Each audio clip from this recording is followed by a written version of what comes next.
Asian Regionalism. Hello, everyone, and welcome to today's discussion on Asian Regionalism. In this lecture, we will explore several important concepts and questions that help us understand how Asian is changing in the era of globalization. We will begin by clarifying what localization means and how it differs from both regionalization and globalization.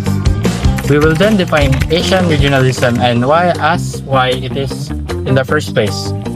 From there, we will look at the example of regionalism, including the Philippine context, and unpack the difference between regionalism and globalization.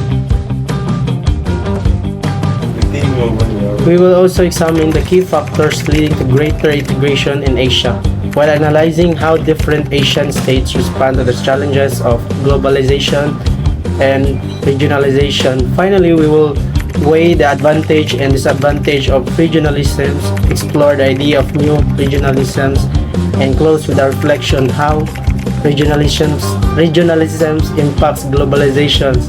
Let us begin.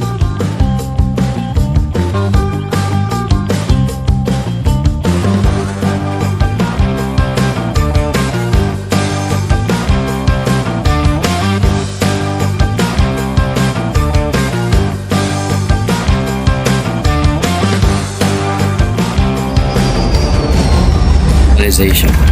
Localization refers to the process of adopting global or national ideas, products, or practices to fit local contexts. For instance, global fast food chains like McDonald's, they adjust their menus in different countries to align with local tastes. In politics, localization can mean how local entities, traditions, and governance styles influence broader regional or global policies. This shows that even within globalization, local culture remains powerful. The differences between regionalization and globalization. Globalization is the worldwide interconnectedness of economies, cultures, and politics, creating a global marketplace where ideas, products, and labor move freely. Regionalization, in contrast, emphasizes cooperation among neighboring states within a specific geographic area. The difference lies in scale and scope. Globalization is global, while regionalization is regional, often driven by shared geography, culture, or economic interest. Definition of Asian regionalism. Asian regionalism refers to the growing sense of cooperation and integration among Asian countries in areas like trade, security, culture, and politics. Unlike the European Union, it is not highly institutionalized, but instead relies on flexible agreements and partnerships, such as the Asian Development Bank and RCEP. These frameworks allow Asian nations to cooperate while still preserving sovereignty. Why is there Asian regionalism? Asian regionalism exists because of several reasons. The region's rapid economic growth, the rise of major powers like China and India, shared challenges such as climate change and pandemic, and the need for a collective voice in global governance. By acting together, Asian countries enhance their bargaining power in global affairs and reduce the risk of conflict. What is an example of regionalism? Is the Association of Southeast Asian Nations, founded in 1967. ASEAN promotes political stability, economic cooperation, and the cultural exchange. Another example is the Regional Comprehensive Economic Partnership, or RCEP, the world's largest bloc, which demonstrates how Asian nations cooperate to secure growth and resilience. Regionalism in the Philippines. In the Philippines, regionalism can be seen at two levels. Domestically, the country recognizes regional diversity through distinct cultural and linguistic groups across Luzon, Visayas, and Mindanao. Internationally, the Philippines participates in ASEAN and RCEP are using regionalism to strengthen trade, maritime security, and diplomatic leverage, economic benefits, and security assurance. Regionalism and globalization are connected but distinct. Globalization seeks to integrate the entire world, while regionalism focuses on cooperation within a limited geographic area. Regionalism can act as the stepping stone forward to globalization, but it can also serve as protective mechanism, shielding countries from the vulnerabilities global competition. Several factors drive Asian integration. First, economic interdependence links countries through supply chains across East and Southeast Asia. Second, trade liberalization under RCEP and other agreements harmonizes rules and reduces tariffs. Third, infrastructure projects such as the Belt and Road Initiative physically connect economies.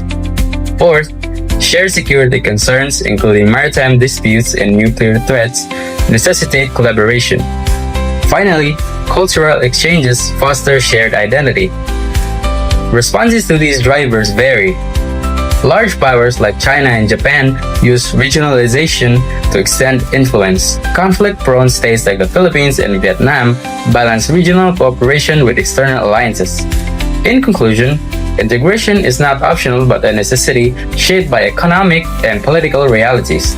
Two states navigate it differently depending on size and strategic needs. Advantages and disadvantages of regionalism. Regionalism offers advantages such as increased bargaining power and international negotiation, economic growth through market expansion, and improved peace through dialogues. However, disadvantages includes unequal benefits, with larger economic dominating smaller ones, reduced to national autonomy and potential and internal rivalries. The factors of regionalism. The shaping of Asian regionalism depends on several interrelated factors. Geography provides proximity, history creates shared experience, and economic ensures interdependence. Security interests drive collective defense mechanism, while cultural ties deepens identity. Institutions such as ASEAN and ADB provide structure and leadership from powers like China, Japan, and India. Directs momentum. So, in conclusion, these factors shows that Asian regionalism is multidimensional. It is not driven by economic alone, but by a combination of geography, history, culture, and strategic necessity.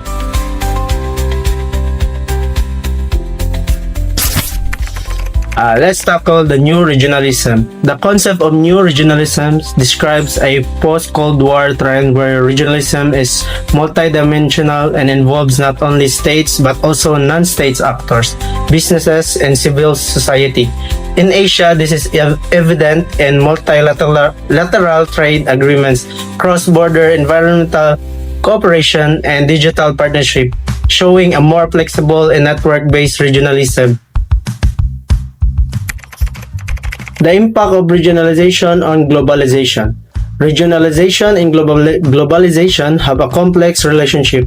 Regionalization can complement globalization by deepening integration within regions, which contributes to the global economy. But it can also challenge globalization by prioritizing regional interests. In Asia, regionalization has helped globalization by making the region an economic engine, though regional rivalries sometimes limit wider global cooperations. Thank you. In conclusion, Asian regionalism is a dynamic process shaped by localization, regionalization, and globalization. We have explored what it means, why it exists, its advantages and disadvantages, and how it affects both Philippines and the wider world. Regionalism is not only about economics but also about identity, security, and cooperation in an increasingly complex global order. Understanding it helps us see Asia's critical role in shaping the first century.